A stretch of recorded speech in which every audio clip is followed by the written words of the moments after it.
सांगली फाटा उड्डाणपुलावर भीषण अपघात. अज्ञात वाहनाच्या धडकेत रिक्षाचा चक्काचूर. पुणे बँगलोर राष्ट्रीय महामार्गावर सांगली फाटा येथील उड्डाणपुलावर बुधवारी सायंकाळी एक भीषण अपघात झाला. एका अज्ञात वाहनाने मालवाहतूक रिक्षाला जोरदार धडक दिली असून या अपघातात रिक्षाचालक गंभीर जखमी झाला आहे.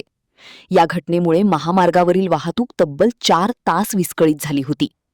शिरोली MIDC परिसरातील सांगली फाटा उड्डाणपुलावर बुधवारी सायंकाळी 4 वाजण्याच्या सुमारास हा अपघात घडला. गोकुळ शिरगाव औद्योगिक वसाहतीमधील एका कंपनीतून कास्टिंग घेऊन एक मालवाहतूक रिक्षा शिरोलीच्या दिशेने येत होती. सांगली फाटा उड्डाणपुलावर रिक्षा आली असता पाठीमागून येणाऱ्या एका अज्ञात वाहनाने रिक्षाला जोराची धडक दिली. या धडकेमुळे रिक्षा महामार्गावरच पलटी झाली आणि तिचा चक्काचूर झाला. या भीषण अपघातात रिक्षाचालक गंभीर जखमी झाला असून त्याला तातडीने उपचारासाठी दाखल करण्यात आले आहे. अपघातामुळे राष्ट्रीय महामार्गावरील वाहतूक बघता बघता ठप्प झाली आणि तब्बल 4 तास विस्कळीत होती.